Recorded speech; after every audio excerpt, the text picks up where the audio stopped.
Alright, let's get into the video. So the first part of this chapter is going to be a lot about reading. And when you read textbooks, make sure you sip the content and don't chug them.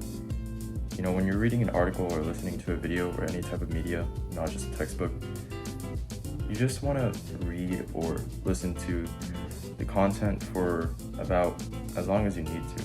So, you know, maybe it's 10 to 30 minutes, maybe it's a bit longer.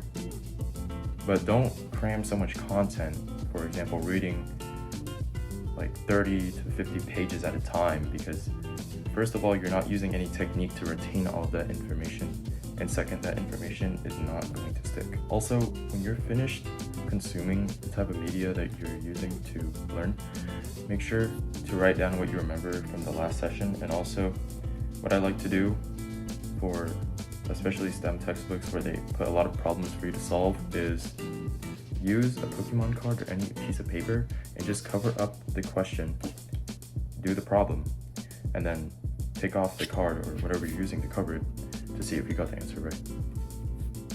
The second part of this chapter is going to be a lot about spaced repetition. The main premise of spaced repetition is to just remember something efficiently. So that can be through flashcards and other types of media, but the main premise of it is studying something for around 10 to 15 minutes and then waiting some interval of time and then studying it again and then waiting a longer interval of time. My personal spaced repetition routine is I study something and then I wait a day and then I review it again and then I wait 2 days and then maybe 4 days and then maybe a week and then a month and so on, 3 months, 6 months. Also, to maximize your spaced repetition, I usually study when I'm about to forget the topic. And then the last concept I want to cover in this chapter is using interleaved practice. So I don't do this enough, but interleaved practice is where you basically take concepts from the previous unit and then you merge those problem types with the current unit. So it's kind of like spaced repetition, but you're mixing it up. The apps that I really like to use to learn are Anki and Obsidian. And also, we also cannot forget the most common form of note-taking, pen and paper. I think Anki is really useful because it's a flashcard app where you can learn a lot of topics while also automatically incorporating spaced repetition into your life.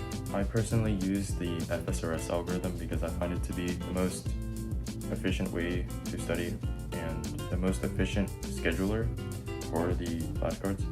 I typically avoid pressing optimize all presets until after a few hundred reviews, maybe like 500 or something like that. Another way I really like to use Anki is by using AI to generate a .apkg file, especially with Sene. Some pros of AI generated cards are that they're really high quality if you give the right instructions, but some cons are that it won't automatically insert images, so you'll probably have to provide the images yourself if you want them in there. They can sometimes omit information, so after you AI generate a card, just check through them. And also, if you don't have your computer with you or something like that, using the website called ankiweb.net is also really good for reviewing Anki flashcards on your phone if you don't want to pay the $25. I won't go too much into scheduling, but some key principles are don't doom scroll in the morning because this kind of sets like your dopamine baseline for the rest of the day.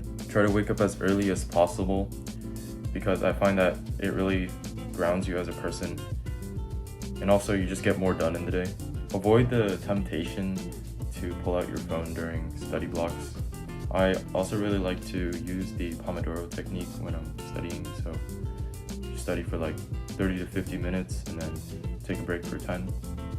This really helps with your focus because you don't want to be in this state where you're kind of tired of studying because it just becomes monotonous. Also, something I really like to use is the Pomodoro technique. So I'll typically study for 30 to 50 minutes with a 10-minute break. This kind of helps to change up the study routine and also avoid a really monotonous few hours of studying. Some strategies that I really like to use are forgetting.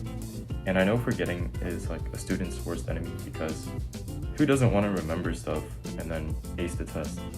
But forgetting is really useful because if you use it in tandem with spaced repetition, you're going to waste less time and then you're going to extend it as far as possible. You also don't want to forget everything, and you also don't want to not forget everything when you're using spaced repetition. I should have added that. Also, this is kind of a personal thing, but a mindset that I really like to have when I'm studying is that it's just one big experiment. How hard can I push myself? How much can I learn? And I really just treat it as an experiment because I control all the variables and see what works for me. Some mistakes I make while studying include studying something for more than 3 to 4 hours.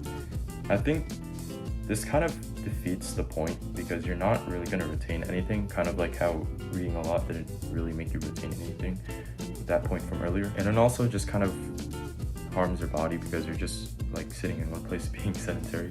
Also, back to the third chapter about scheduling, remember to not overschedule something. Leave wiggle room. I think this is really good because I used to overschedule in Google Calendar a lot, and ultimately I would not follow it every time. So leaving a lot of gaps between my Google Calendar blocks really helps with that.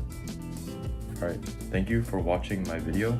The equipment that I really like to use are a laptop, a book, this textbook.